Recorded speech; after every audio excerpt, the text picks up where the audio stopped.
And the reason why trauma work, so as I began to journey down the rabbit hole of truth for, it's been 25 years now, one of the things that became the most intriguing out of all of the work was the subconscious reprogramming. And the reason why is because as spiritualists or people that are seeking truth, you can begin to meditate, you can begin to have these completely out of body experiences. You can have really see through the veil of life and all these amazing, incredible things.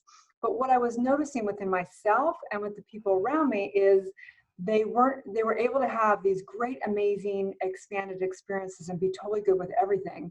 But as soon as they came back into their reality, the insecurities would come, the triggers would come, right? So I was like, how is this different? This spiritual realm up here versus our human realm, if you will.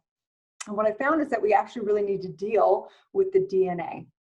Because the DNA has all the memory on it, the epigenetics of it, right? So it's all of what, if you would call our limited identity, all of our past, inherited. So our DNA stores the past. It's not just it's not just genetics. It's past. Nope, it's called, now in science, it's called epigenetics. It's an entire field of science that is proving that Joe all Dispenza memory kind of stuff. Yeah. Yeah, I mean, it's a lineage of science. He showcases it in his work. Yeah. But so everything comes through, right? So it's important. So the reason why someone can be really out there and be totally okay with everything, but then all of a sudden they get triggered around when they walk in a room with their father or whatever it may be, it's because there is memory that is living at a DNA level. So our job to be the most empowered, most confident, most express spiritual being is to handle our DNA, to complete the cycles of the DNA, to keep what works, like beating the heart and doing all the chemical equations of the body, and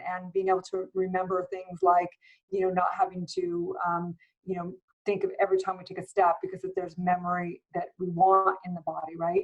But there's a lot of memory that we don't want. We don't want the memory of getting reactive towards our father or our mother or our friends, whatever that may be.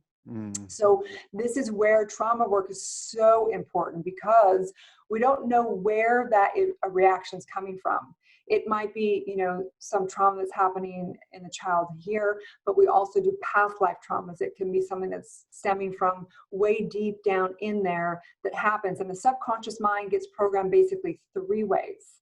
It gets programmed through frequency, we know that, but it gets programmed through high states of frequency. So that means high states of emotions. The moment you place a positive or negative meaning on anything, you instantaneously create an emotion, right? So the minute that there's a traumatic incident, you've got high state of a negative state of emotion. It opens up the subconscious mind, and then we command something into a limited belief. I'll never be accepted. My dad doesn't love me. I'm out of here. I'm different. It doesn't matter anyway, whatever that is. And the subconscious mind just says, and so it is. And so every time we come back in that realm around our father or something, all of a sudden we feel like something, he doesn't accept me. You know what I mean? Because it's triggering that same memory that the job of the subconscious mind is to do that, right? So dealing with the subconscious mind is super important to be able to rid that and be able to find what is Ryan's totally authentic expression of him being seen and being totally okay with it, and no longer having that consideration of what's going on from a friend perspective or a father perspective or whatever that is. It gets to let go, right? Yeah. So that's super important, just to complete the cycle. The other way of programming the subconscious mind is through ecstatic state of emotion. So we call it spoken word, or you can do it through drum circles, or some people take medicines, not my way, but to get into an ecstatic state and to declare the truth, right? So we do that I do it through affirmative prayer, things like that. And then the third way of reprogramming the subconscious mind is through habitual ways and spiritual practice, slowly opening up the consciousness and allowing to see new perspectives and allowing. So like meditation? Sure, meditation, absolutely, or repetitive ways of beginning to, slowly reprogram the subconscious mind. So through high negative states, through high states of positive states, and through basically expanding consciousness.